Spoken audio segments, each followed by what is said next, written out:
나는 지금 나이가 몇 살인가? 얼마나 더 살 것인가?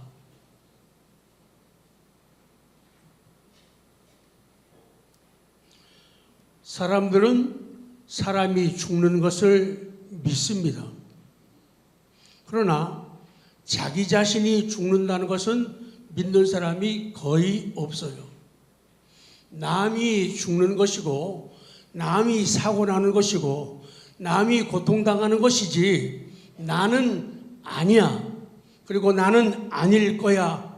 그래서 죽음에 대한 자신에 대한 확신이 없다는 것이죠. 그 확신 없음이 우리 인생을 그르치게 만들고 인생을 얄팍하게 살게 만들고 작은 것에 집중하는 그런 인생을 살게 만듭니다. 아이가 학교 갔다 와가지고 엄마 아빠에게 하는 말이 엄마, 내 친구 태영이네는 되게 잘 살아. 그 아이가 하는 말은 걔네 집이 부자라는 얘기죠. 사전에서 잘 살다 붙여서 쓰면은 부유하게 돈 많게 사는 걸 갖다가 잘 산다 이렇게 말해요.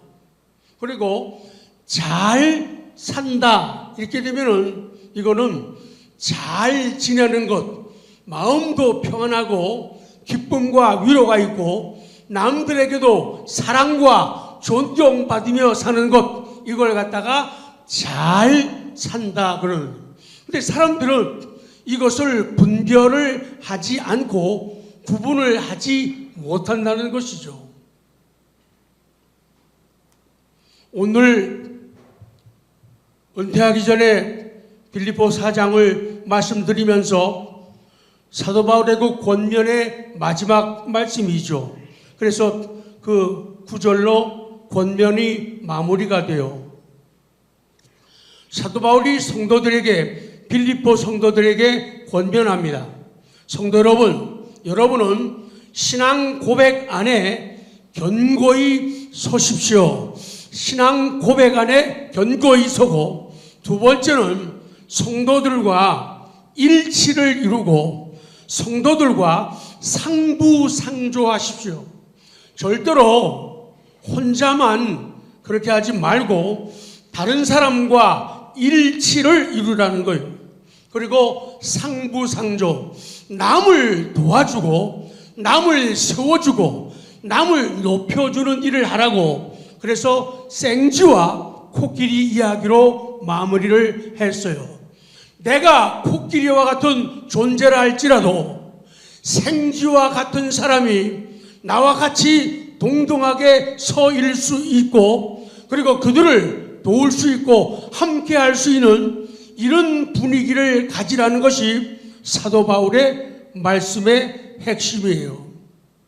그리고 사도 바울은 항상 기뻐하라고, 기뻐할 수 없는 일들, 그런 환경들, 그런 여건들, 그런 사람들이 주변에 가득 있다 하더라도 너희만큼은, 여러분들만큼은 기뻐하라. 그리고 사도 바울은 선한 성품을 가지라고 얘기하는데 그 선한 성품의 대표적인 것은 관용이에요.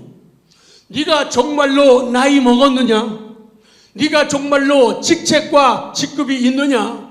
네가 인생에 대한 경험이 있느냐? 네가 배울 만큼 배웠느냐? 가질 만큼 가졌느냐? 그렇다면은 자녀들에게, 이웃들에게, 약한 사람들에게, 소외된 사람들에게 관용, 내가 정말로 통큰 인생, 뭐라고요? 통큰 인생인 걸 보이라는 것이 사도 바울의 권면이에요. 빌립보 교회 교인들은 통큰 인생을 살지를 않았던 거예요. 유오디아나 순두계 오래된 사람들이 매일 시비하고 싸우고 경쟁하고 그러지 말라는 거예요. 제발 내 속에 하나님이 계시냐? 그리스도를 믿느냐? 십자가의 사랑을 받았느냐? 그렇다면 통큰 모습, 관용을 보이라고 감옥에서 편지를 쓰는 거예요. 그리고 너희들의 마음을 불안하게 하고 당혹하게 하는 염려들이 많은데 제발 믿음 있는 사람답게 염려하지 말아라. 코가 몇 자나 돼서 석 자나 돼가지고 실망한 모습을 보이지 말아라. 하늘이 무너진다 하더라도, 세상 사람들이 다 내 곁을 떠나가고 등을 찐다 하더라도 절대로 염려하지 말아라. Don't worry. Don't worry. 걱정하고 염려하지 말라는 거예요. 그러면서 오늘 마지막 말씀이 오늘 간단하게 드릴 겁니다. 이것들을 생각하라. 사도 바울은요, 빌립보 교회 교인들에게 자기가 행한 아름다운 덕행을 알아달라고 본문에 말을 해요. 여러분, 제발 좀 내가 지금까지 행했던 덕행을 여러분이 제발 좀 알아주세요. 그 얘기를 하고 있는 거예요.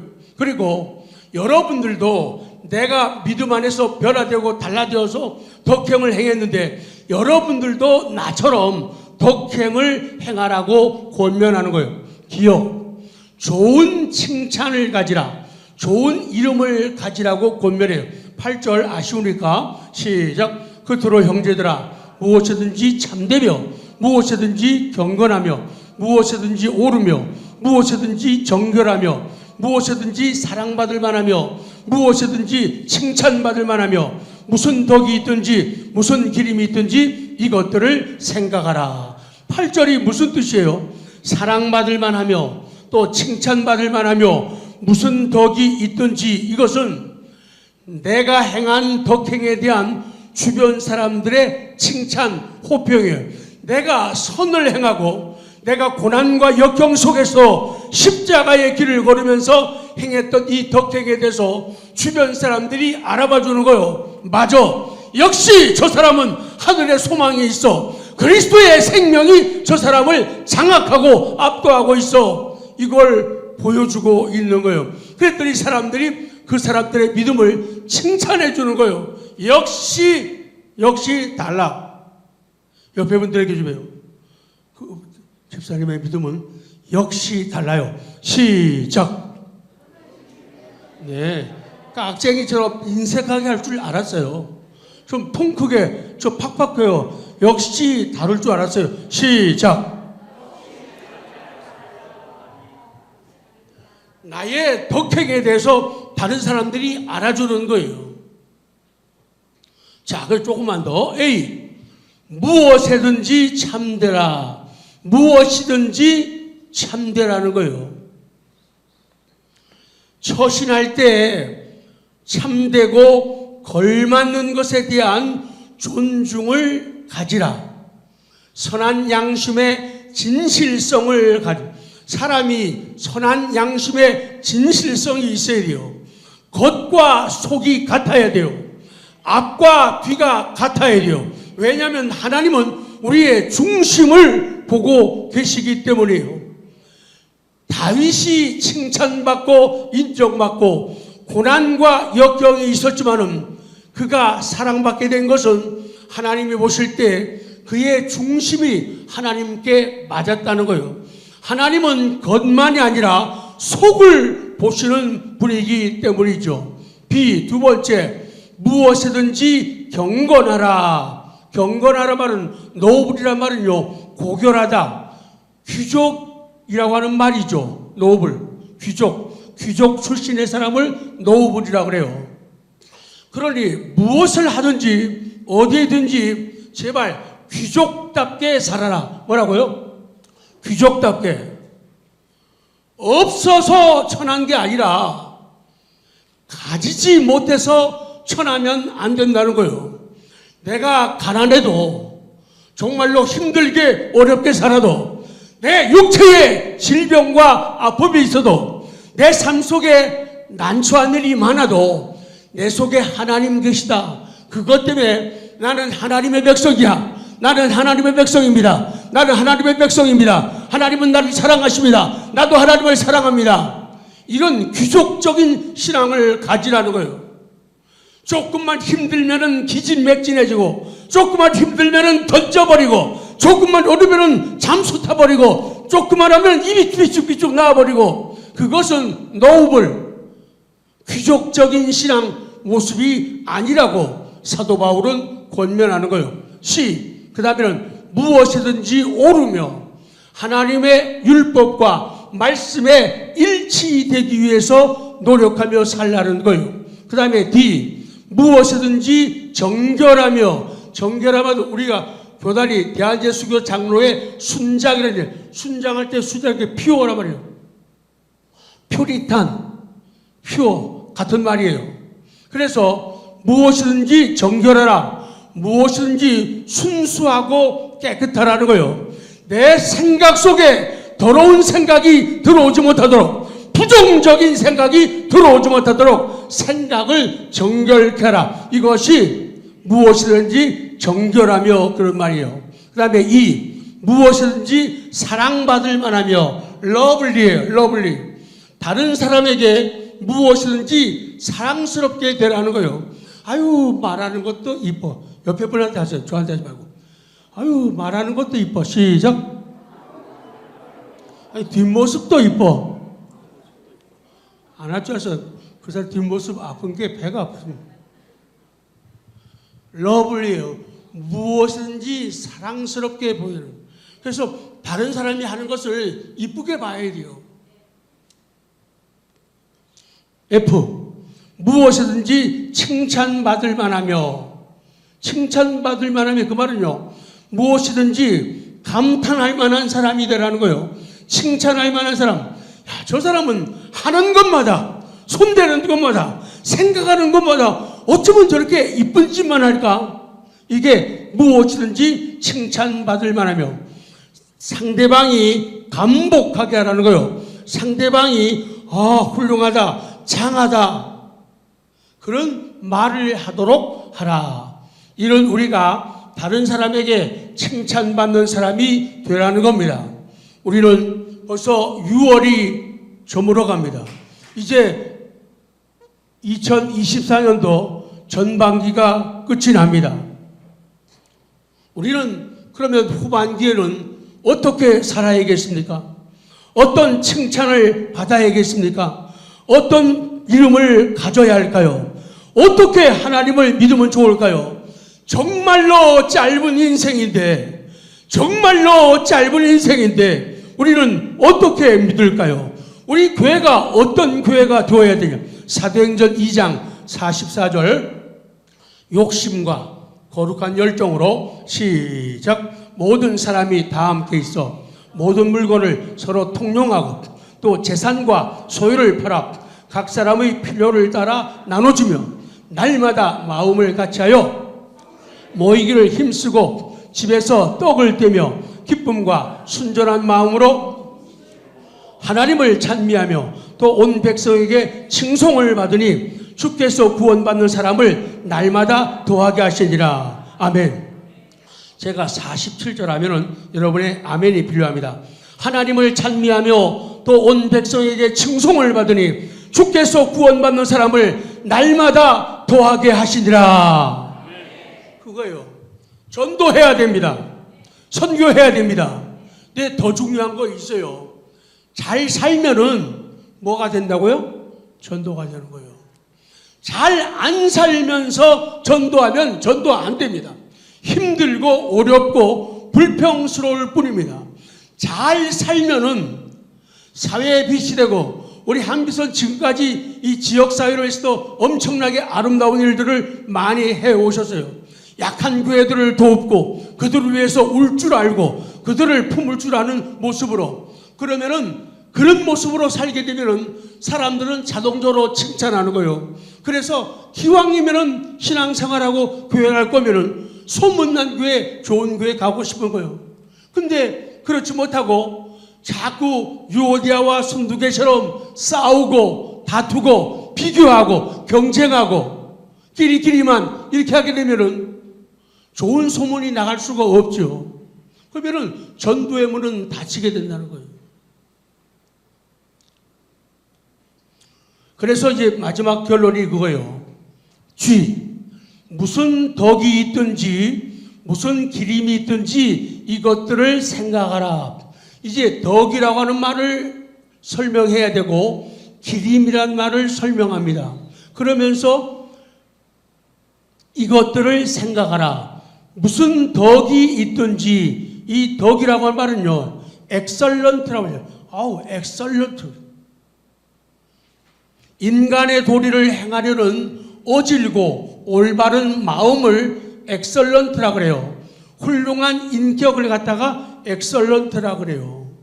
그래서 사람들이 나에 대해서, 우리에 대해서, 우리 교회에 대해서 정말로 어질고 올바른 마음을 가지고 훌륭한 인격이 있다고 칭찬하게 될 때 그 말이에요. 그 다음에 무슨 기림이 있든지 이 기림이라고 하는 말도요, 칭찬할 만한, 딴 사람들이 우리를 향해서 칭찬하게 될 때에, 우리를 인정하게 될 때에 그 말이에요.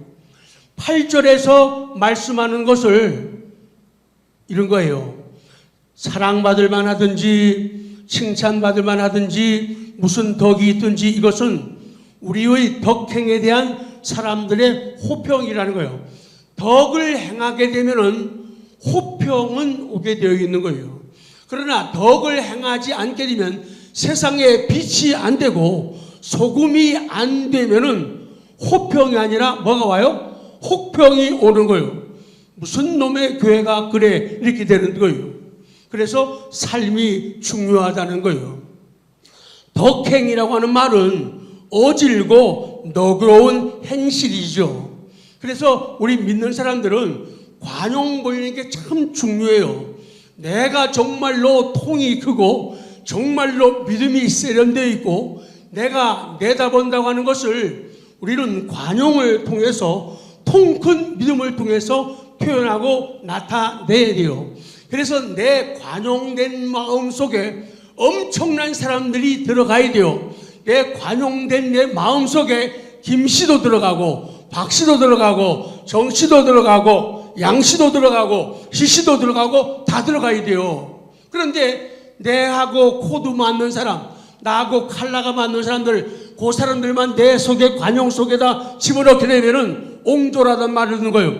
그러면은 세상에서 우리는 호평이 아니라 뭘 들어요? 혹평을 듣는 거예요. 무슨 믿는 것들이 저래, 이렇게 된다는 거예요. 그래서 내가 분명한 전도자가 되는 거예요.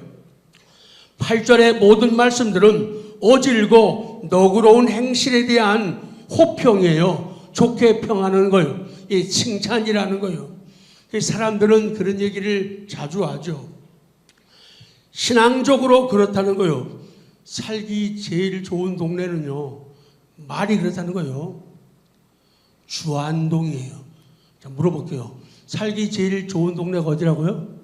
주안동이에요. 주안. 주안에 있는 생활, 주안에 머무는 공간, 주안에 있는 동네란 말이죠. 그리고 어디가 제일 좋은 동네 가면 호평동이에요. 호평이 있는 곳, 호평을 받는 곳, 이것이 제일 좋은 동. 이사 가면 안 됩니다. 절대로 안 돼요. 말이 그렇다, 그 말이에요. 그래서 사람들이 너희를 향해서 자, 올바른 마음이 있고 훌륭한 인격이 있어, 그리고 기림이 있어, 참 칭찬할 만한 사람들이야. 그런 일이 있을 적에 이것들을 생각하라. 재밌어요. 이것들을 생각하라. think, 생각해라. about, 최장로님 제일 많이죠. about, 무엇에 대하여, such things, 그런 것들, 이런 것들을 생각하라는 거예요. 그러면 이런 거, 그런 게 뭐냐? 8절 앞에 나오는 말씀들이라, 그 얘기를 하고 있는 거예요. 사랑하는 성도 여러분, 물론 우리는 사람들에게 사랑받고 칭찬을 받아야 합니다. 좋은 이름을 가져야 하고 인정을 받아야 됩니다. 그러나 내 생활 목표는 먼저 하나님 앞에 칭찬받는 거예요. 사람에게 칭찬받는데, 사람에게는 인기 뭐예요? 짱인데 하나님 앞에서는 인기짱 아닌 경우들이 많이 있어요. 그렇기 때문에 하나님께 먼저 인정받는 거예요. 하나님께 먼저 칭찬받는 우리 모두가 되기를 원합니다. 그리고 나서 사람들에게 잘해야 되는데, 사람들은 하나님은 의식하지 않고 사람만 의식하는 거예요. 사람이 나한테 박수 막 때려주면은 신나가지고 어깨춤을 춰요. 근데 사람이 박수 안 쳐주면은 시큰둥하고 어깨가 푹 처진단 말이에요. 왜? 밖에서 그런 거죠. 하나님을 먼저 의식해야 돼요. 내가 하는 생각이, 내 하는 언어가, 내 하는 행동이 정말로 하나님을 기쁘게 하는 것인가를 먼저 생각을 하는 거예요. 그리고 나서 그 다음에 사람들을 생각하고 사랑하라, 이렇게 말씀하는 거예요.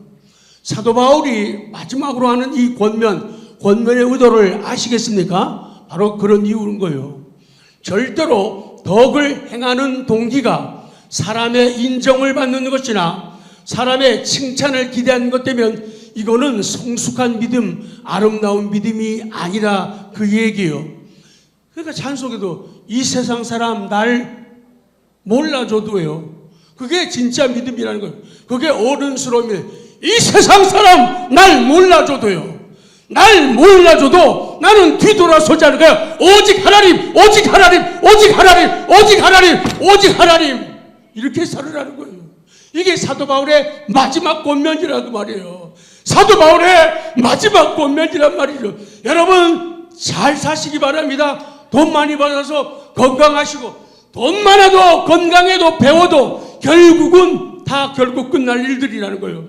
그러므로 내세를 바라보고 하나님의 약속을 바라보는 우리의 믿음 되기를 원합니다. 그럴 때 2024년 7월부터는 새로운 소망의 달이 시작될 수가 있는 것입니다. 덕행의 동기는, 덕을 행하는 동기는 무조건 먼저 하나님을 기쁘시게 하는 데 있어야 돼요. 자, 갈라디아 1장 10절 큰 소리로 시작. 이제 내가 사람들에게 좋게 하랴, 하나님께 좋게 하랴, 사람들에게 기쁨을 구하랴. 내가 지금까지 사람들의 기쁨을 구하였다면 그리스도의 종이 아니라고 하는 거예요. 사도 바울의 우선순위는 하나님이라는 거예요. 어떻게 하면 하나님의 기쁨이 될까? 어떻게 하면 하나님의 마음에 들까? 사람은 이해하지 않고 인정하지 않고 박수 쳐주지 않아도 나 하나님 한 분으로 만족합니다. 하나님으로 만족합니다. 그런 은혜가 여러분의 마음을 주장하기를 원합니다. 여러분의 인생을 끌어갈 수 있기를 원합니다. 그렇게 돼야지 정상이라는 거예요. 결론입니다. 그렇게 하게 되면은 평강의 하나님이, 평화와 위로를 주시는 하나님이 너희와 함께 계시랴. 그래서 내가 어디를 가요? 사망의 음침한 골짜기로 다닐지라도 해받음을 두려워하지 않는 것은 주께서 나와 평강의 하나님이 함께 하시기 때문이라 그거요. 그거면 됐죠. 그 정도면 인생 재미나요. 그 정도면 인생 신납니다. 시시한 것, 작은 것, 초라한 것 먹고 마시고 그런 것을 입는다 하더라도 우리는 부자처럼 떵떵거리며 감사하면서 살아갈 수가 있는 것이죠. 어떤 호소가, 어떤 가르침이, 어떤 신앙이 가장 힘이 있을까요? 행동하는 겁니다. 행동을 통하여, 실천을 통하여 호소하고 가르치는 거예요. 행동이 바르면은, 생활이 바르면은 우리는 힘있게 호소할 수가 있어요. 설교가 자신이 넘치는 거예요. 기도가 감동이 있는 거예요. 찬양이 힘과 불을 뿜게 되는 거예요. 간증의 글을 쓰게 되면 은혜가 되는 거예요. 왜? 행동으로 보이기 때문이에요. 그래서 주일 하루를 예배드리며 잘 살면은 일주일 잘 살 수가 있어요. 일주일을 바르게 잘 살게 되면은 주일 예배는 성공하는 거예요. 일주일 동안의 생활이 아름답지 못하고 어두웠다고 하면은 예배에는 생기가 없는 거예요. 아무쪼록 와서 느끼는 것은 일부러 제가 석 달 동안 자리를 비우고 양 목사님이 안정스럽게 목회를 하고 감당하도록 역시나 제 생각과 계획은 틀리지 않았습니다. 섬세함과 따뜻함 그리고 열정이 회복되어서 정말로 아름답게 사역하시는 모습을 보고 참으로 기쁘고 또 감사했습니다. 계속적으로 양 목사님에서 일하면은 그 엉터리예요. 하나님 위해서 일하면은 자동적으로 양 목사님을 위하게 되는 거예요. 근데 하나님을 위하지 않고 사람을 위해서 충성하게 되면은 그거 한계가 있는 거예요. 좀 지나면 또 뒤집어져요. 또 박살이 나요. 그래서 오늘 말씀대로 하나님 먼저예요. 그러면은 사람과의 관계, 대신 관계가 잘 되면은 대인 관계, 수평적 관계는 잘 되게 되어 있어요. 2024년 6월 끝나고 7월을 기도하며 기대하겠습니다. 아멘.